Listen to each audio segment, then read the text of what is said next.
Hi there everybody, welcome to another episode of Standing Ground Studio. Today I want to show you a perfect example of how the elite use half-truths and rumors to control the narrative and spoil truth in the minds of the masses. Recently, anonymous members of the infamous website 4chan launched Operation OKKK, where they doctored up a bunch of imagery to make it look like the AOK hand sign is a known white power symbol. Several news sources then picked it up as credible information and effectively spread false news. Now, the official reason by 4chan members was to troll the leftist media, who seemed to call every political conservative a Nazi. And of course, it was all in good fun, according to them. Incidentally, this led to Twitter detectives digging up loads of imagery where celebrities and politicians of all kinds use this symbol, which means there's suddenly a vast conspiracy of white supremacists in our midst, despite the fact that many are not even white. You can see one of the many tweets here. It has the false white power hand symbol we'll go over, matched up with a couple of images we frequently talk about here in the truther community. And OMG, how deep does the rabbit hole go? Now, the initial claim was debunked within a day or two, but the damage was done. While media analysts are left with their heads spinning as to how this could have happened, we can see the real agenda right here. This is one more giant reason to mock the truth. And I'll step through the whole debacle quickly to catch you up on what happened, because this is not the beginning nor the end of the story. Now, researching this train wreck of an event, I noticed a few prominent themes. They're right here. First, it's about controlling the narrative. Falsely exposing the truth by marrying it to lies, hate speech, and fake news is nothing new. They always make it sound absurd. We're using the echo chamber of the internet, particularly social media, and we get to watch how a handful of people jumpstart the whole process. It's really not that many. They start a false argument with one another. And I have to question, did it actually go viral? Because these stories try to tell us it did, but I can't really tell. We're stirring the pot as usual. Realities and beliefs collide and meld in a way that pisses everyone off. There's a false awakening going on. So waking people up with half-truths is designed to spoil the truth so that they willingly avoid it in the future. And of course, as usual, consensus is fractured even further as more theories and more beliefs result from all the mayhem. Now, going back to before the election, you can see that many members of the so-called alt-right have been flashing the AOK sign very deliberately in public. I have just a few images up here on the screen. You can trace this controversy back to Hillary Clinton making false claims about Pepe the Frog in 2016. More recently, Gons at Face Like the Sun pointed out the many times that Mike Cernovich has used this symbol publicly. Now, I don't follow the guy, but apparently Mike Cernovich plays the part of the truther, and Gons points out that this is basically truther suicide when you do this. And in that video, Gons left it with an open question. If Mike is a truther, why would he choose to do this? And I think we'll see exactly what Mike Cernovich was up to in just a moment.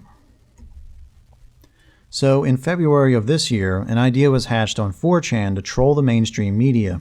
They wanted to show that they can get liberals to buy into anything that makes conservatives look like Nazis. So they launched Operation OKKK. Images like this one here had been doctored up with clever hashtags, like this one, #NotOK. The double meaning is that it doesn't just mean okay, nor is it okay to accept this disguised hate speech. Now, it's grown in popularity through various internet circles and has also become attached to the Pepe the Racist Frog meme that was hijacked last year. And you can also see that they slapped the ACLU's logo on there to make it look official. In late April of this year, Cassandra Fairbanks and Mike Cernovich took the latest photo at the White House press secretary podium holding up the AOK 666 hand sign. On April 28th, Emma Roller of Fusion tweeted that photo like you see here. Just two people doing a white power hand gesture in the White House. She then follows it up with this tweet right here for reference, and it's this white power hand symbol we just saw above, which was completely made up. More Twitter accounts immediately activated, backing her up, showing more visuals that we've seen and matching it with Pepe, the supposed racist frog, and saying things like Trump has normalized it. From here, Emily Sugarman of The Independent wrote one of the laziest articles you can imagine, essentially spreading a rumor while proving herself wrong in the process. She claimed that the Anti-Defamation League approved this one-handed gesture as a white power symbol, and then she posted a link to a completely different hand sign altogether. You can also see how they posted this article to Twitter. Right here. Some people think this means Donald Trump is Illuminati. So we're already seeing how the Illuminati are being thrown in the mix. And, as expected, people were blown away by how terrible the reporting was. So 2 days later, the ADL confirmed that this was a hoax started by 4chan Anons. And as reported here, we now have a community of people willing to believe in some form of this lie. And I'm going to go ahead and quote a writer from The Observer as such. The Independent's Sugarman apparently failed to do even cursory research before making her allegation against Cernovich and Fairbanks based solely on Roller's credulous tweet about the OK sign. It seems Sugarman's editors didn't have time for fact-checking either. So, as always happens, 4chan got what it wanted, an establishment media meltdown with no basis in reality. You need to be completely humorless or hysteria-driven journalist not to see what's funny about that. End quote. If you don't know my channel very well, I'll say it plainly. This did not happen by accident, and the media did not become so gullible all at once. They've been stepping into the fake news trap ever since they made a big deal out of it. Really, this serves to put the truth in plain sight and mix it with every form of ridiculous fakery you can find. And that begs the questions, why and how did they do it? And the answer is in the many responses on Twitter, which exploded with an outcry of people calling this piece lazy and desperate. Naturally, a ridiculous argument was started across the internet. And it's focused entirely on the bogus claim that the AOK hand sign is a white supremacist signal. So we have outlets like Paul Joseph Watson and a morning crew at The Blaze doing what they do best, which is fanning the flames of an absolute dumpster fire, giving more attention to this topic than it deserves. Now, both of these outlets point out how ridiculous the white power claim is and then spend their entire segments mocking any liberal media that thinks this means everyone is a white supremacist. The message they're sending is, anyone who believes anything like this claim is a complete moron who falls for fake news. So again, we're associating the truth with bigotry, fake news, and media meltdowns based on fantasy. So go ahead and listen to these two clips if you want to get an understanding of why these outlets exist in the first place. They're gatekeepers. They're there to send people in the wrong direction and fan the flames of arguments online. When contacted about this controversy, Mike Cernovich gave this response here. It started off as a joke about Jay-Z. He and Beyonce used to do it, and some said it was an Illuminati symbol. We started doing it as a joke, and it took on a life of its own.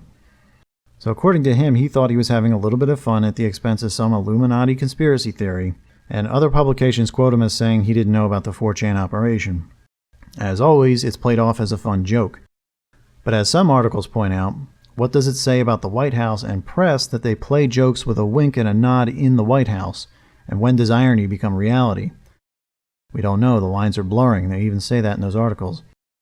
In any case, with the truth in plain sight, it's time to publicly make fun of it. It's time to wake up to the notorious AOK gang who have infiltrated every part of our society.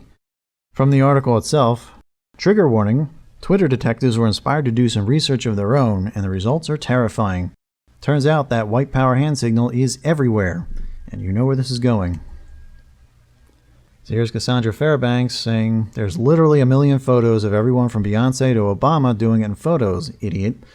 And she's talking to her accuser. And here we have one of them. Gasp, oh my God, here's the Pope doing it. Here's the one we saw earlier. OMG, how deep does the rabbit hole go? And wow, here's Beyonce again, confirmed Nazi. And we got all these familiar images right here. Look at all these white supremacists giving the white power sign, SMH. And Mel Gibson just flashed the racist Pepe hand gesture at the Oscars, a vile white supremacist. All of it speaking very facetiously. From someone named Jesus the Creator, Denzel Washington approves hand sign. And here he is giving the 666 hand symbol right next to the 66 Great Looks headline right there. And over here we get to their main point. I can't believe an entire political party got trolled into going to war with a cartoon frog and some silly hand gesture. And taking it a step further, we're going to see this again. What's to stop the trolls taking over all symbols? What's to stop them from turning the rainbow flag into a racist symbol? We'll get back to that. But it gets more personal. How many times have you seen somebody defiantly flash one of these symbols saying, look, now I'm doing it. Does that make me part of some secret club? A little bit further down was this tweet. My kid made cheer yesterday, but according to The Independent and Emma Roller, they're white supremacists. So when people begin to mock the truth and defiantly flash these symbols themselves, they think they're taking ownership of this reality by making a joke out of it. Instead, the symbol propagates itself further and its true meaning becomes more obscured. So this tweet is right in line with another story that was posted only a couple of weeks earlier. Same thing's going on. So a children's baseball team was named the Illuminati as a supposed joke.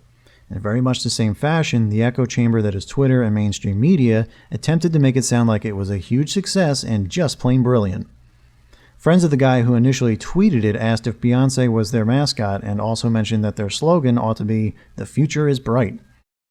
They were aptly referring to an illuminated new age that is almost upon us, which is commentary that is rather on the nose for people who think it's just a joke. And of course, the "Trust No One" tagline on the baseball cap is the perfect ironic touch.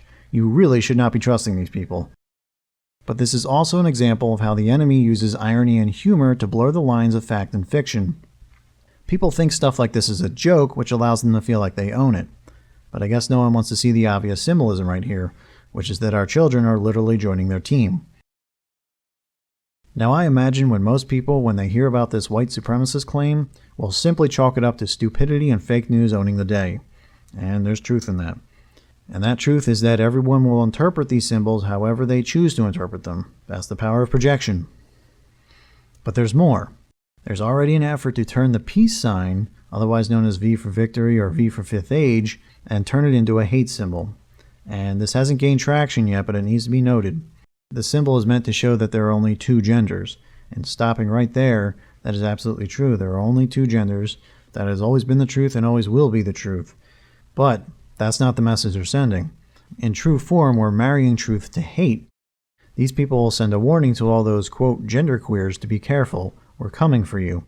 It is menacing and it is meant to be hateful and to put people on notice that they need to be afraid. And it has nothing to do with the truth. That is exactly why the truth always sounds hateful, because it's always married to hate speech. Now, in the end, people are going to settle on whatever pieces of truth resonates with their worldview. And looking at a whole bunch of stories and how people are writing on it, they each took fragments of the truth and ran with it in their respective directions. So there's just two on the screen right here. The one on the top took it in the direction of, why are there Russians in the White House? Why are they flirting with the alt-right? What's going on there? This one down here completely ignores all the claims about white supremacy, but it says it's entirely probable that the OK hand sign flashed by Cernovich and Fairbanks has some in meaning, so they're taking bits and pieces of truth. And going a little bit deeper, on one hand, we have people who will think this is stupid on every level and will never buy into it. Just because someone flashes a common hand sign does not mean they're in some secret club. Fair enough. On the other hand, people are willing to notice that there is a clear intent to flash these signs for some reason. And when you point out that almost anybody can use them, you can imagine the arguments swirling around the internet right now, and at work, at lunch, at the grocery store. And after all that, good luck telling people that these symbols belong to a satanic cult that has hijacked the system from top to bottom. Can't wait to hear how it goes. So to wind this video down, I want to bring up that the media has recently dubbed this spike in fake news and alternative facts as the post-truth era. And I've mentioned that we're fracturing public consensus numerous times. But here's something I'd like to add. When controlling large groups of people with rumors and half-truths, the perfect enemy of truth is not lies. Lies can be sorted out. The word of the day is obfuscation, and the definition is down here. As a noun, it's the action of making something obscure, unclear, unintelligible, to throw into shadow, to darken, to make obscure, to be evasive, unclear, or confusing. So why do I bring that up? When you blur the lines of reality, no one can quite tell what's real versus fake, fact versus fiction, a joke versus a serious threat. In this reality, anything is true and everything is fake. In this reality, the world can truly be flipped upside down. Taken far enough, you can frustrate people to the point that if they somehow held the truth in their own hands, they'd throw it away in disgust. Now, if you feel like you can't keep up with the confusion, please don't feel bad about it. This is all designed to be an overwhelming burden on the mind. Every topic going on right now. Worldly truth is relative and changes almost daily at this point. Meanwhile, trustworthy information is being destroyed almost completely. If you want real truth, I pray that you seek out Jesus Christ. He truly is the only way. When you are yoked with him, your burden becomes very light. And I will testify to that fact and would love to speak to it further in later videos. In the meantime, please drop any comments below. Let me know if you've seen this story or have any info I might have missed. I really do pray that you're all well and seeking out God's kingdom. I'll talk to you soon. Take care and God bless.